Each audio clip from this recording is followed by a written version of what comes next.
Good morning, everybody, and welcome to today's webinar, Email to Income. I'm really excited to talk to you about this topic today. So this webinar is part of the Australian Federal Government's Digital Solutions Program and is brought to you across Queensland, Northern Territory and Western Australia by Business Station and Treaty Business Consulting. So really excited to be here. If I can just get a thumbs up from everybody that my sound is working and you can hear me clearly, that would be fantastic, just so I know that everything is going according to plan. From my end, everything appears to be right. So I will continue and hope we're all good. So email marketing is my absolute favorite way to find and connect with customers. But before we get too much into it, I wanted to ask you all, do you know what percentage of visitors to your website are actually not ready to purchase? It's a really good question to ask before we get into everything, because you might be surprised to know that it's around the 80 to 95% mark. So it's quite high. So that is the percentage of visitors to your website that are not ready to purchase. So you're looking at 85 to 95%.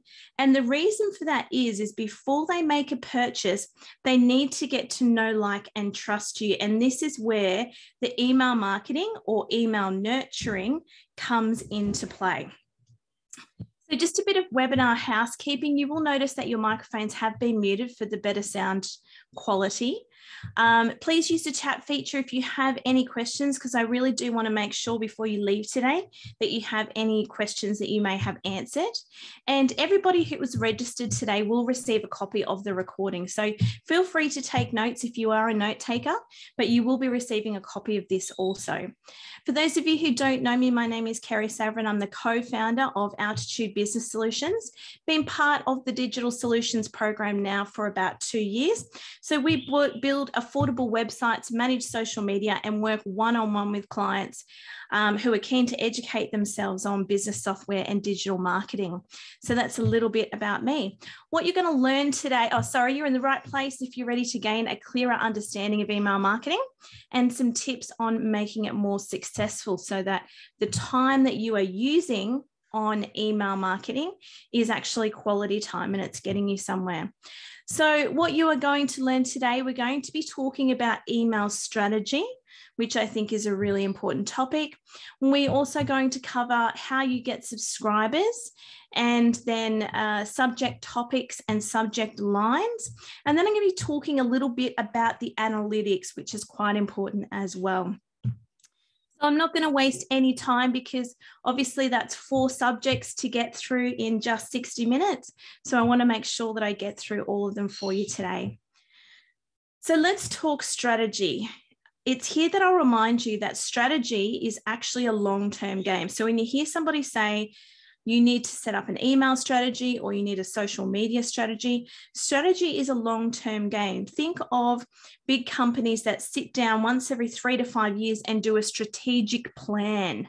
So they have a strategy. It's always a long-term thing. So when we talk strategy, it's not something that you're going to follow for a couple of weeks and you're going to see results. It's a long-term game. The longer you follow your plan or your strategy, I'm not saying you can't adjust it because we'll get to that in analytics, but if you have your strategy, you stick to it by making little tweaks along the way, the long-term results are very beneficial for you. So the rewards will be there. So in terms of setting up an email strategy, what are the steps that you need to take in order to, I guess, write a bit of a plan for what you're going to do? Well, the first thing that you need to do is determine your goal. So what is the purpose of you sending out your emails or your email if you're only sending one? You know, is there a product that you're wanting them to purchase, or maybe there's a course that you're wanting them to do? Are you just using email to build rapport? Because that can definitely be a goal. You're not going to sell them anything. You're just using it to build rapport. So we know that it takes 12 to 18 touch points via digital before a customer will do business with you. So remember, we were talking at the very beginning about the fact that 80 to 95% of people are actually not ready to purchase when they get to your website. So it's going to take 12 to 18 touch points via digital for a customer to do business with you. Now, email marketing should always form part of your overall marketing plan. So if you have other marketing avenues in place, for example, you have a CRM system and you are contacting people by phone or something along those lines, then those 12 to 18 touch points when they can see you and when they can hear you can come all the way down to 8. So it depends how you use your email strategy as to how many touch points they will need. So you need to think about your goal. Why are you sending out your email? So that's the first bit of the strategy. The second part is consistency and frequency. So when you're creating your emails and your email sequences, which I'll talk a little bit about shortly, be sure that you have a plan in place for how often you're going to set it out. Now, here's what I'm going to say to you. I want you to start off keeping things simple. When I work with clients in relation to email marketing, we just look at sending out an email once a quarter, and we set those 4 emails up. Then what I normally find is we do that rather quickly. And once we've done that, they go, well, maybe I could send an email out, once every 6 weeks. So then we add in some additional emails to go out. And then before you know it, you're at once a month. And then before you know it, you go, oh, we can actually go once a fortnight now. And then I do have some clients that actually send them out once a week. For my business, I actually send my emails out once a fortnight, and that has been a very slow build-up.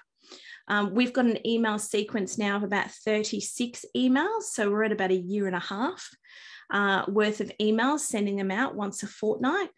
But it may very well get to the case where once I get to 52, I just flick it over and go, okay, we're going to send those out once a week now, not once a fortnight. So consistency and frequency are the key. Now, when I talk about consistency, I'm talking about the look and feel of your emails as well. So make sure that everything about the emails that you are sending out matches the rest of your business. So in terms of the colors that you are using, the logo that you are using, and obviously the more emails that you add to any sequence, the harder this becomes, because you have to, if you want to change something, then really you've got to change all of the emails. So getting it right from the beginning, setting up a template so that they get used to seeing the particular color for your business and they have that brand recognition is really important. And you want that brand recognition to follow through into everything that they're seeing across maybe social media and on your website also. So consistent colors, consistent fonts, consistent logos, and that will mean that when they open up one of your emails, they don't even need to read it to know that it's from you. They will see straight away when they see the email, they'll have that brand recognition.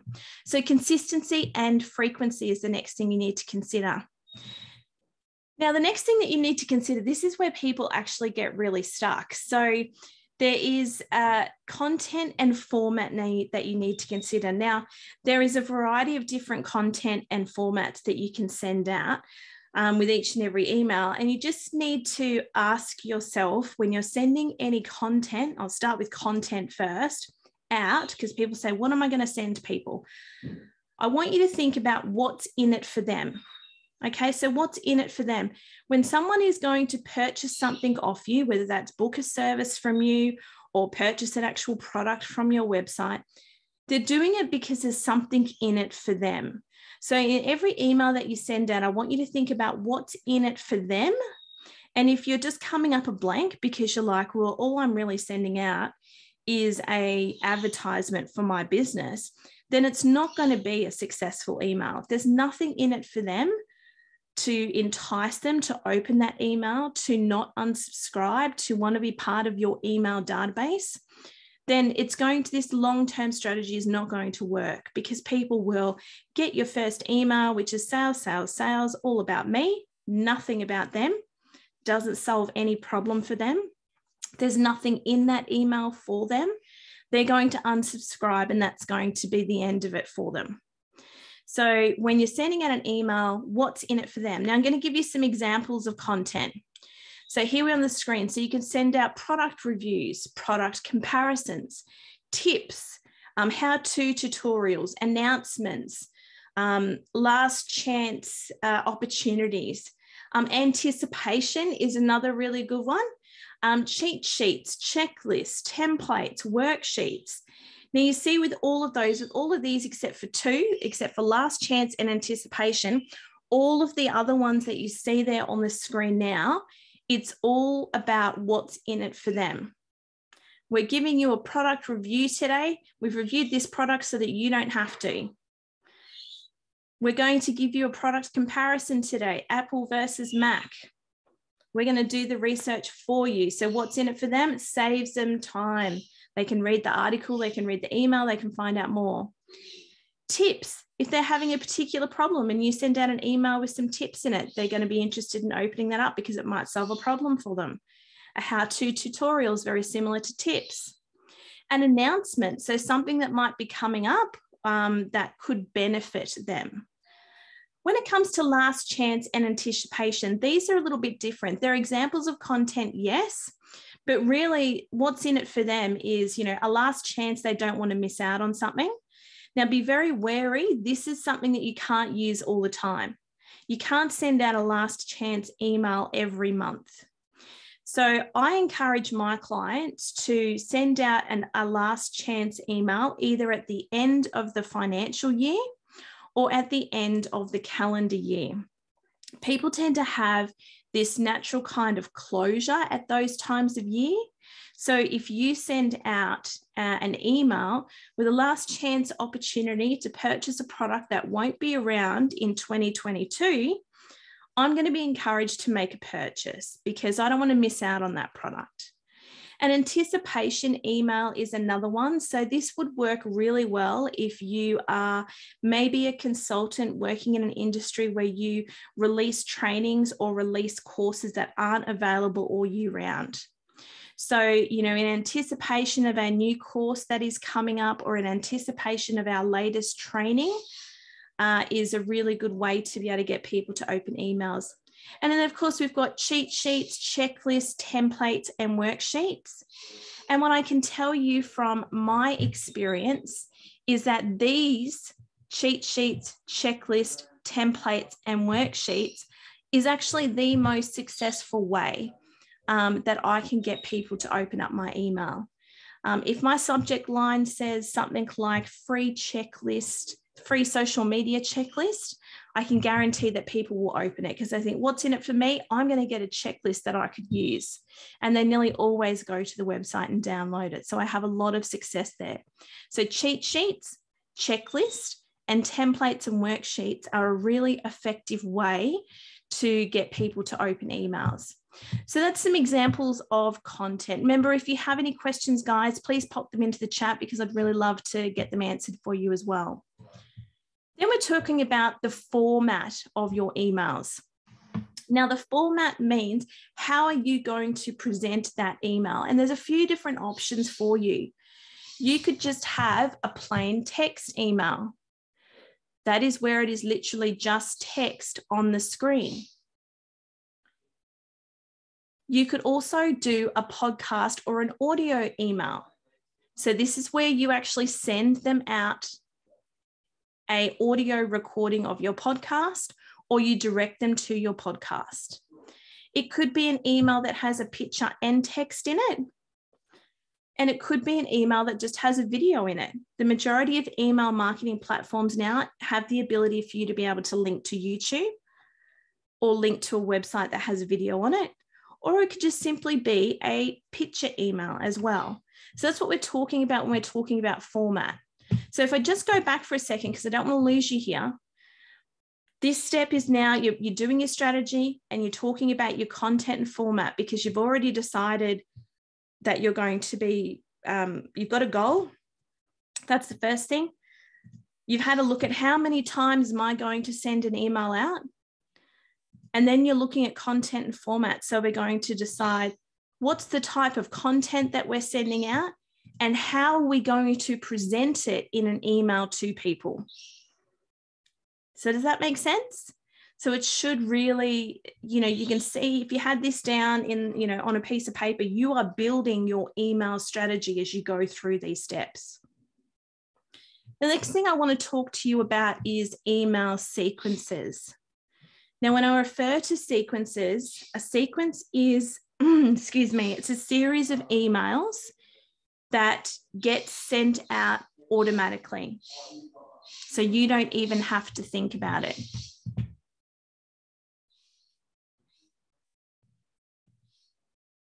So there's a number of examples for email sequences. You could have an introduction sequence. So this is a welcome series that you send out to new subscribers to let them know what your business is about and how you can service them. You could send out a special promo or sales sequence. So this includes things like the launch of a product, like we were talking about, weekly specials, flash sales and holidays, again, where you send out a series of emails to get a desired result. You could send out an educational email sequence. So this is where you might say something along the lines of, for the next 5 days, you're going to receive an email every day, and I am going to teach you how to do X. Learn how to do X over that time. For my business, I actually have an email sequence set up that I add to on a regular basis, which is just an email that goes out once a fortnight. So when someone subscribes to my email, they will receive, first of all, they receive a welcome email from me, explaining what it is that I do, and also just telling them that they can expect to receive an email once a fortnight, is what's in that email. The other thing that is attached to that email is a free checklist. So I'm sending it out. The subject line is a free checklist. So it's getting them opening it up. It's getting them seeing my logo. It's getting them seeing me. It's got their attachment to it. They're very happy. And then what happens is automatically 14 days later, they'll receive another email. And then 14 days after that, they'll receive another email. We've got 37 emails in our email sequence that we've had going now. And so that means basically for the next year and a half, as long as they don't unsubscribe, they're going to get an email once a fortnight from me on many different subjects. I really like to use educational emails. I find that they're the best for me, and it really cements me as an expert in my field because it's showing people that I know what I'm talking about. So that's my email sequence that I have set up. And then once a month, I send an additional email out that says, hey, here are our workshops and webinars coming up for the following month. So if I was sending it out in November, it would be for December. And so again, what's in it for them? They know about the free webinars and workshops that are coming up next month, and they can book in. So I always think about what's in it for them. So that's why I like those educational sequence. And it means that if they don't unsubscribe from me, I'm going to be in their inbox once a fortnight for the next year and a half.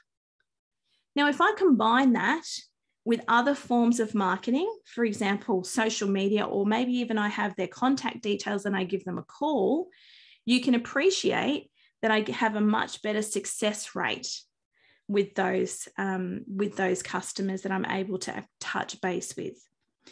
Remember I was saying earlier that a customer needs to know, like, and trust you. A big part of that is them being able to see you and being able to hear you.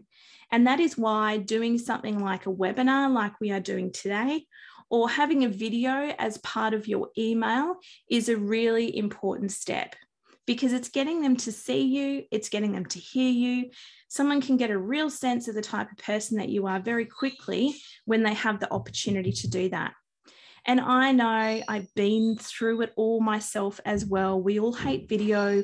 We hate the sound of our own voice. And, you know, particularly in Australia, we have this tall poppy syndrome where, you know, we kind of think, oh, look at that person that's on video. They must be a bit of a tool. No, they're very smart. They're putting themselves out there. They're not waiting for perfection. They don't care about the sound of their voice. They understand that people need to see and hear them to do business with them. So the next thing that you need to consider, so part of your strategy might be to send out an email sequence. The next thing I want you to think about is, as you are developing your emails, and whether that's an email sequence or whether this is just your strategy that you're setting up, I want you to think about, what journey are you taking your customer on? How are you leading them to your end goal? If we go back to the very beginning, the first step was, what is your goal?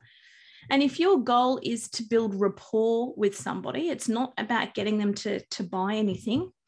It's getting you to build rapport. Are your emails doing that?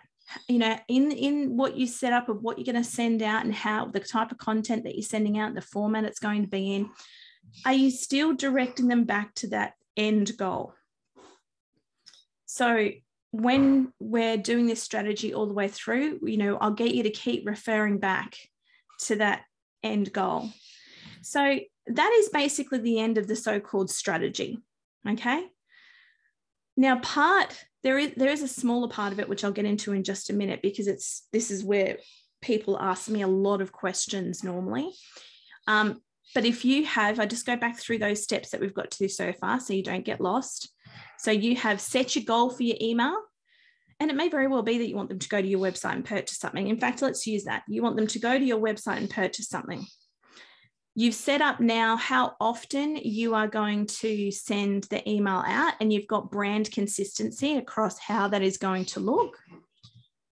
You know the topics or the content that you are going to be sending out to your clients, and you also know the format that you're going to be sending it in.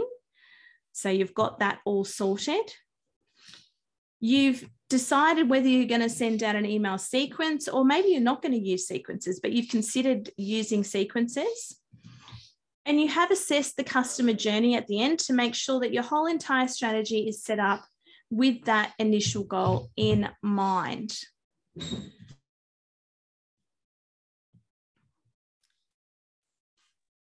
So now I want to talk to you about, thinking about the journey. Sorry, I was just trying to think, what is this? What is this slide for? I had a mental blank then. I just want to give you a little tip, because what I find really easy to do, and I'm going to go back a couple of slides. I'm going to go back to content. So what I do is I get myself, you know, from the $2 shop, you can get yourself the Post-it notes that are different colors, and there might be 5 different colors in there. I decide on 5 different emails that I'm going to send out. I might have, you know, tips, how-to tutorials, cheat sheets, checklists, announcements, you know, and each one is a different color. So I'm just going to choose 5. And then what I do is I'm now going to look at my customer journey, or the emails that I'm sending out. And this is exactly how I do it. So most people at home will have a sliding glass door or a spare wall or a large window, right? I like to use the window because it's easy to see and clean once you're done, because you do get a little bit of stickiness on there. But I would suggest using a different colored notepad for the different content emails.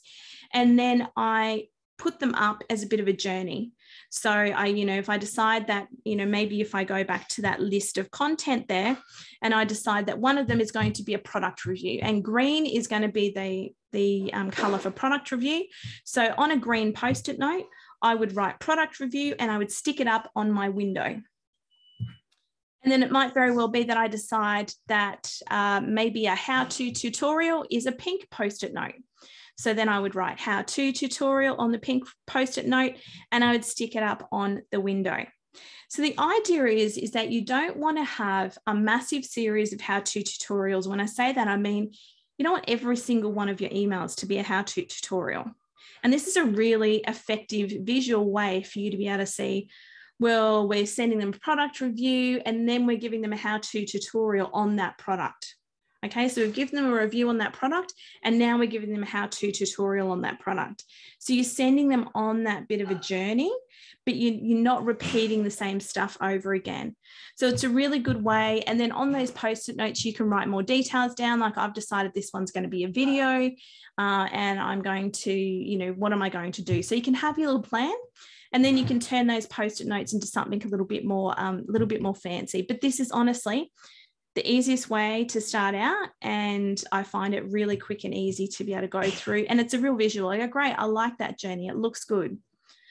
Because like this picture here, it's really great when you can see your journey and see what's coming up ahead of you, and it's the same when you're doing planning. So we're half an hour in, and probably the number one thing that I get asked when it comes to email marketing is, how do you get subscribers? Where am I going to get these people from? And obviously we have spam laws and stuff that we need to consider and stick to. And obviously there is a number of email marketing platforms that you can use. But in terms of getting subscribers, how are you going to get subscribers? Why are people going to want to subscribe to your email list? So the first thing that you might like to do is something that's called a lead magnet. Now, a lead magnet is something that you offer your audience in exchange for their email address. So it could be an ebook or a report. It could be a webinar like you're watching today. Or a video that they could go and watch, or a podcast they could listen to. To have access to our podcast, click here, enter your email address, and we'll send you the details. It could be a PDF with some information on it. It could be a checklist. It could be a worksheet, a cheat sheet, planners or calendars. You get the idea. I think we've all at some stage not only seen, but probably subscribed to a lead magnet. Yes, we want to get that lead magnet. We are interested in that particular product. So this is a really good way to be able to get email addresses, and you can actually use it across social media as well. There's the ability to be able to do that. So the first step is, first idea is a lead magnet, using a lead magnet. The second thing that you can do, just in case you didn't know, this is a screenshot of our Facebook page, is you can actually link in we use MailChimp, so that just keeps it simple. But you can actually link your MailChimp into your Facebook page, and users can actually subscribe to your newsletter. So when they enter their email address and their first name and click subscribe, they will actually go into that email welcoming sequence that I was telling you about, where they will receive an email from us once a fortnight. So a lot of people don't realize that you can do that, but you can do that if you are using one of those email marketing platforms. The other thing that you can do on your website, we were talking about 80 to 95% of people are not ready to purchase when they come to your website. So you could have a pop-up that comes up on your website. So something that, maybe after 5 or 6 seconds pops up. And this is an example of them saying, hey, spring sale, 40% off, enter your email. But you can have something like, wanting to receive information, updated information on whatever your product is, or just simply subscribe to our newsletter for special offers. Subscribe to our email for educational purposes, whatever you want to say. So you could have a pop-up on your website. The next thing that you could do is you could just ask them. This is a really big one. This is how we built our email list. When we first started Altitude Business Solutions, the first 6 months of that business, it's brand new. There's not much business coming in. My focus was on going to networking events. I had a networking event budget that I could spend each month going to networking events. And my aim at those networking events was to meet and get the information of as many people as I possibly could. So I would introduce myself to somebody. I would say, can you tell me a little bit about what it is that you do? They would tell me about their business. Normally, they would ask me about mine. So they'd say, would you tell me a little bit about what it is that you do? So I'd have my quick spiel. But then I'd say, would it be okay if I sent you some information via email about the services that we offer? Never once has anybody said no to me. Never. Haven't had anybody even make up an excuse like, I don't have email. No one has ever said no. So if we went to an event with a networking event with 100 people in there, our aim was to get 20% of the room. So we would want to get 20 email addresses. That was our aim. So 20% of any room that we went into. So, if we were in a room with only 20 people, that might only mean that we walk away with 1. But this is how we built our email list. And my aim was to try and add somewhere between 25 and 50 people to my email database a week. So I would do a search, particularly on Facebook or Eventbrite, and I would find free networking events that were close to me, and I would just go to all of them. Something really interesting is that my sister actually did a course last year, and she was actually talking about this exact step, and then also talking about brand recognition. And the one person in the course who was from far away actually said, I'm pretty sure I've got one of your business cards here, and then pulled it out and said, oh yeah, I've actually met your sister, because we did that much networking in that first 6 months to really build up and cement ourselves as experts. So if you're using something like MailChimp, MailChimp has this is what we use MailChimp, has a free version, also has an app. So when you meet people at these networking events, you can enter them in via the app. And when you do that, they receive your email straight away, which is really impressive. I know I would go to a networking event and then I would sit in the car and I would enter everybody into my MailChimp in the app in my car before I left. So before they got back to the office, I'd already sent them an email. And it's amazing how many people would reply to that email and go, oh my God, you're all over it. You're on fire. I didn't realize you'd send through the information so promptly. Or they'd reply saying, thanks so much, Kerrie. It was great to meet you this morning. They're still impressed enough to probably stay subscribed and impressed enough to reply to the email. So don't be afraid to ask. And many people say, so, what about spamming laws? I was always one of these people, and I still am. If somebody hands me a business card with their email address on it, they're giving me permission to email them. Yes, I may have asked the question, would it be okay if I added you to my email list, or would it be okay if I sent you an email? But really, in the grand scheme of things, if they've handed over a business card with their email address in it, they're giving me permission to email them. So don't be worried about the spam laws. You are always going to have people that unsubscribe from your email list, and that's okay. They're not ready to do business with you yet. They might not like email communication. And this is why it's important to have other marketing avenues or other communication avenues as well. So that's one of the most asked questions. Then the next asked question that I get is topics. Before I go too much into this, I just want to have a quick check-in with you. So we have a strategy or a plan for what we are going to do. We know the journey that we're going to send our customers on and where we want them to end up, and everything relates back to that. And we know how to get people into our email list, because we're either going to have a pop-up on our website, we're going to ask them at a networking event, or we're going to add our email subscription to our social media channels. So now it's time to get to the nitty-gritty of things with subject lines and topics. Now, we have those people in our email list, and we need to make sure that we're sending them topics that answers the question, what's in it for them, and that those topics or subject lines actually get those emails opened, okay? So firstly, I want to talk about topics, or what your email is going to be about, and where you can look for some inspiration for topics. The first thing I would ask you to do is to take note of your own inbox. We all get emails. So have a look at your own inbox and have a look at those emails that got your attention, and just notice the type of language that they are speaking. What's written in those subject lines to get you to open them. So how do certain emails make you feel? How do certain subject lines make you feel?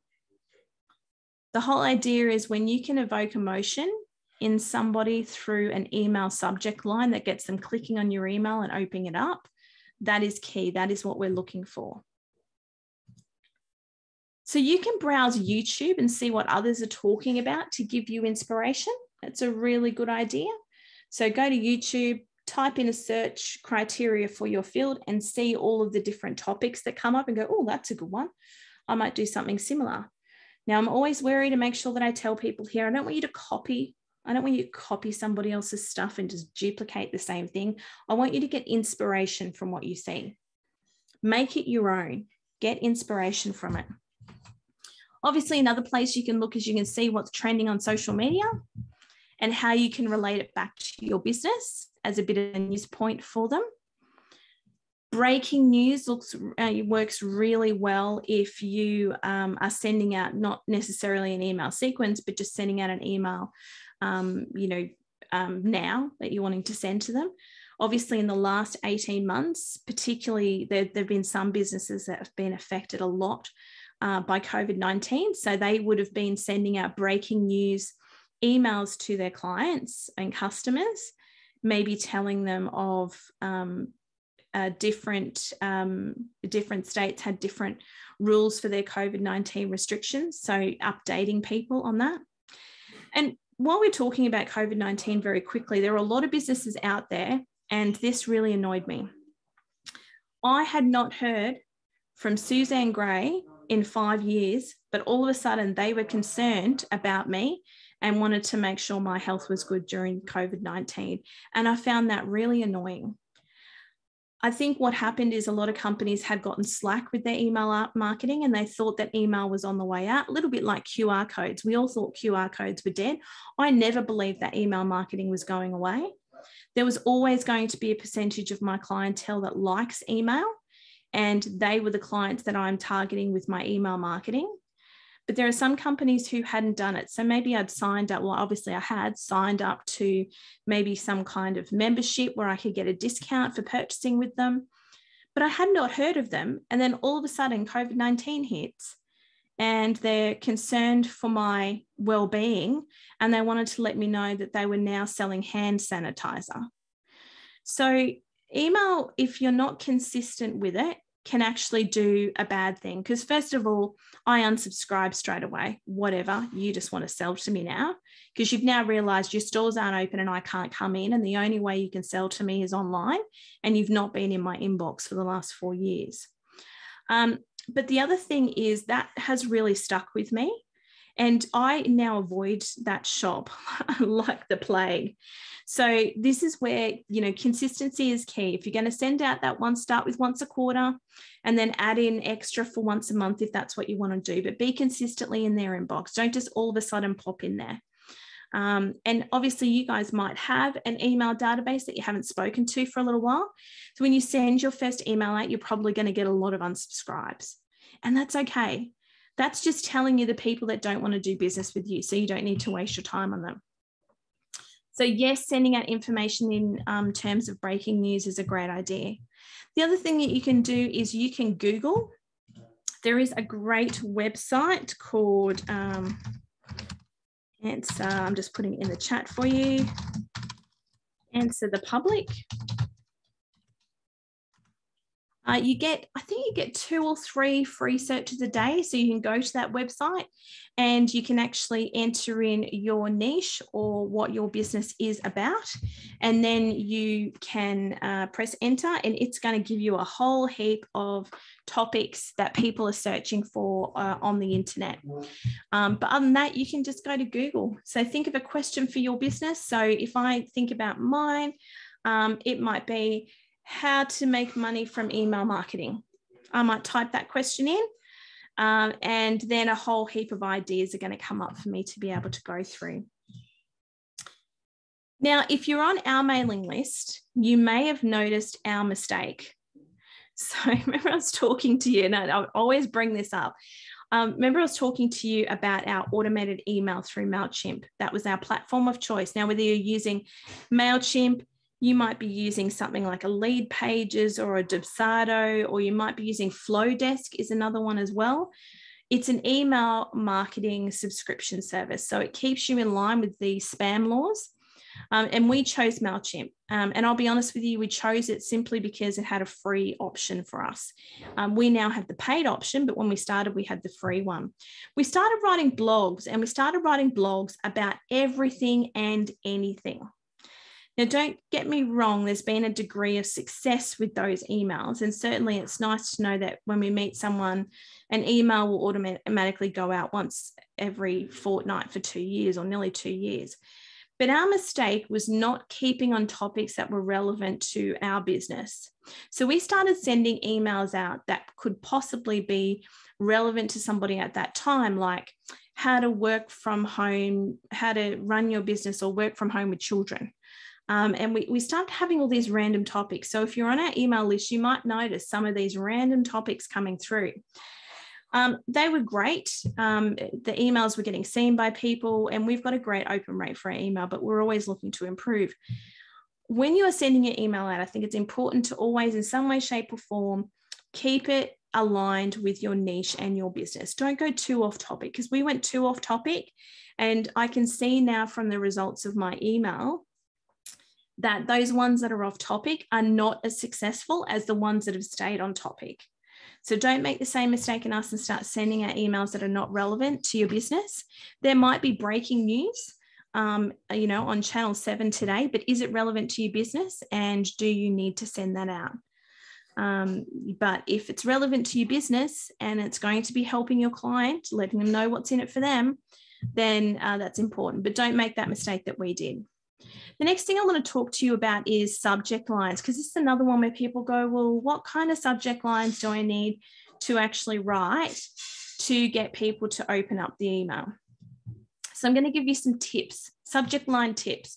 Keep it short. Don't have a long subject line because it possibly will just get cut off. So just keep it short. Avoid anything clickbaity. We know those things that just get people to open it. Really, there's no substance for it. Present a benefit to the person who's going to email. So what's in it for them? Arouse some curiosity. So I could put, do you know the percentage of people that are not ready to purchase on your website? That arouses a bit of curiosity. Like, how do they know, you know, how many people are going to purchase on my website? And I would open it up. Convey a sense of urgency, but where warranted. Remember, this is something that you can't use all the time. You can't be sending out last chance all the time. Be very specific. So I've written that in there twice because I'm so clever. But be specific. Personalize your subject lines. So with the paid version of MailChimp, you actually have the option of being able to add in their first name. So you could personalize that subject line so it really feels like it's for them. You could ask a question in the subject line. Do you want people to purchase from your website? Question mark. That gives me the impression that the answer to that question is going to be in that email. You can utilize social proof. So this is where maybe you have a testimonial from somebody in relation to your business. Avoid anything too spammy. Remember I said to you earlier, I want you to go through your email list and I want you to have a look at the subject lines and how they make you feel and the wording that they're using and jot down some good ones. You'll know the spammy ones. So avoid anything spammy because it ends up in the spam folder. Make people feel special. So if you've got something that you are sending out to them, make people feel special and help people in your subject line. So cure their fears, uncertainties, and doubts in that subject line and get them opening it up. So there's some tips on subject lines for you. And there are plenty of resources online, including on YouTube, which talk about the benefits of just subject lines and what you can do with subject lines. So the next and I think final point that I'm going to talk about, because I'm conscious of time, we've got 15 minutes left together now. I want to talk to you about analytics. Now, this is if you have the paid version of MailChimp, or maybe you're using Flowdesk, which is a paid for platform, you have these analytics, but a lot of people simply do not understand what analytics are. The great thing about digital marketing is that you can look back and see the analytics and you can decide whether something is working or whether it's not working, or whether you need to change it. And this is why I love digital marketing, whether it's email marketing, social media marketing, Google ads, you get to see whether that ad is performing or not. But I want to explain to you when it comes to email analytics, how you can read your analytics. So in our example today, we're going to say that we sent an email out to 100 people. Bear with me a second. I'm just going to have a drink. I can hear my voice going.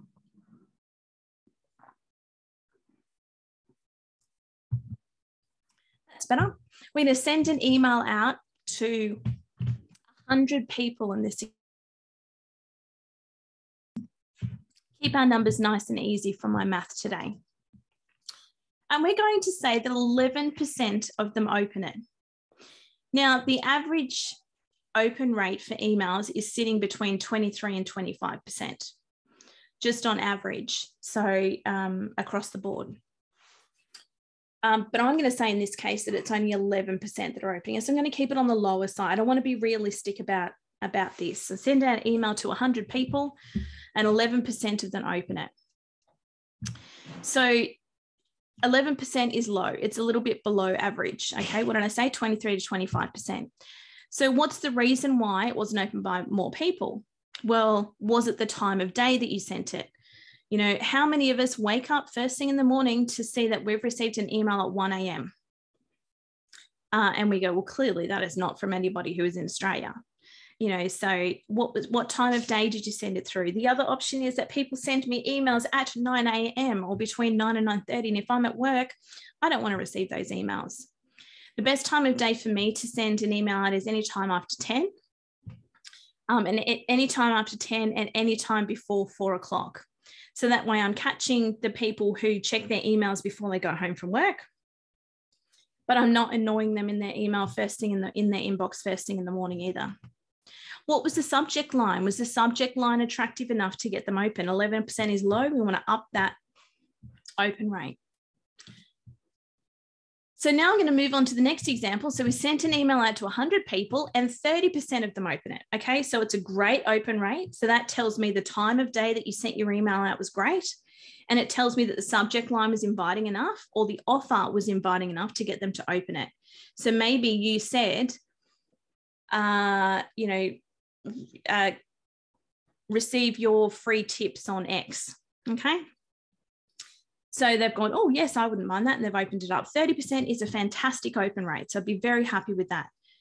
But then they don't follow through to the next step. And the next step might be that they have to click through to your website to get the downloadable cheat sheet or form or whatever you've sent.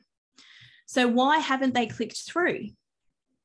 So we know that it has nothing to do with the time of day that you sent it or the subject line because people are opening it. It's all good there. But did you have a call to action? A lot of people put all of the information that they are sending out in their email and they don't entice them to go anywhere else. They don't say, if you're interested in receiving our quick tips on X, head to our website by clicking here. So there is no call to action. They give them all the email, all the information in that email. And so people don't have to go any further. Like, you know, we all know getting people to the website is key, but without a call to action, it's hard to get them there. Did you give them too much information before asking them to click through? So maybe you did ask them to click through, but you'd pretty much given them all of the information. So there's no need for them to click through. This, if I was to give you an example, it would be somebody emailing out a blog. So my recommendation with emailing out a blog to your list, which is, you know, you're going to find out X by reading this blog. You put the first paragraph of the blog in the email and then you say, click here for more. And so to read the whole article, they have to go to your website. So it could very well be that you gave them too much information before asking them to click through. Was the call to action too salesy? This can be another problem as well. So if you're giving them information about a new product and the benefits of that product, and then you go click here to purchase, that just simply may not be enough courting to get them to purchase. When I say courting, it's because I like to think you wouldn't go out on a first date with somebody and ask them to marry you. You'd take them out a few more times. So you get them to your website, give them a bit more information. You're trying to entice them to purchase from you. So maybe you could try a different call to action that isn't so salesy. So now I'm going to say we're going to move on to the next example. So we sent an email out to 100 people. Notice I'm keeping the numbers the same. 30% of them opened it and you've got a 5% click through. I did forget to mention that the average click through of an email is 1 to 2%. So if you are getting any more than 2% click through on your emails, then you're doing really well. So any more than 25% open rate, you're doing really well. Any more than a 2% click through and you're doing really well.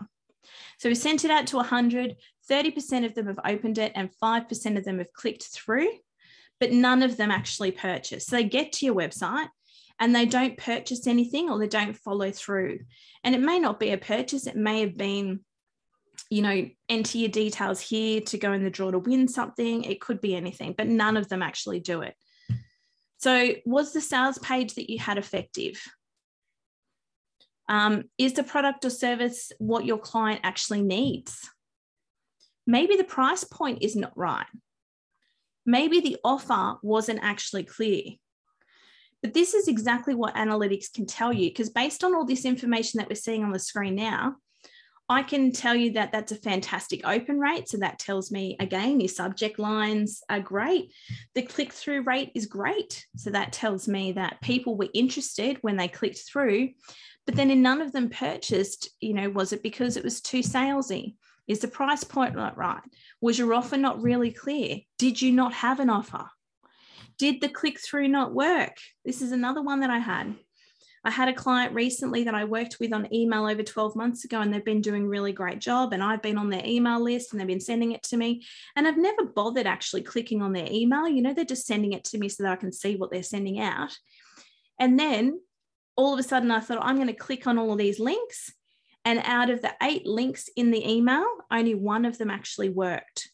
So they were not having a very effective strategy in terms of their click-throughs.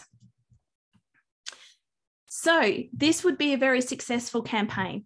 Okay, so you sent an email out to 100 people, 30% of them opened it, 5% of them clicked through, and 20% of them purchase. Now, if you do the numbers, that's one purchase. If you could get one purchase for every email that you are sending out, then you are doing amazing. I actually did the stats this morning. I went into my MailChimp, because we've been with MailChimp from the beginning, and I did the stats. So we have spent on email marketing, that's our subscription to MailChimp, we've spent $900 in the time that we've been with them. And that has actually generated $37,296 in revenue. So when you look at that, that is a $41 return per dollar that we've spent on that marketing campaign. So for those of you that are out there thinking that email marketing is not alive, that email is dead in the water, those stats right there after 2.5 years are telling you that that is not the case at all. That, for every email that we are sending out, we are getting more, 41 times more the amount of return for what we are spending on our email. And yes, there's a little bit of time in there, but certainly it's a lot better stats than what you would have thought. So now's a really great opportunity for you guys to enter in any questions that you might have after going through everything. That's kind of the end of my presentation. So thank you so much for staying with me the whole way through. I have got a couple of things that I want to go through with you. First of all, our next free webinar is Canva for Beginners on Wednesday, the 1st of December. You can see the details there, and you can access all of those through the Business Station website. And because there's options for people in Western Australia, Northern Territory and Queensland to have up to 7 hours of digital mentorship for only $44. So that's a great offer there. If you're considering that you want to go further with your email marketing, you might like to book in a session with either myself or with another one of the experts on email marketing. So guys, I know I'm a few minutes early. I tend to rush through these a little bit. We've still kind of got 5 minutes left, but if you don't have any more questions for me today, I think I might let you go with a 5-minute early mark and say thank you very much for joining me. But if you do have any questions, please don't hesitate to email me or get in contact with me over social media channels that you can see on the screen now. So enjoy the rest of your day, and I look forward to talking to you soon.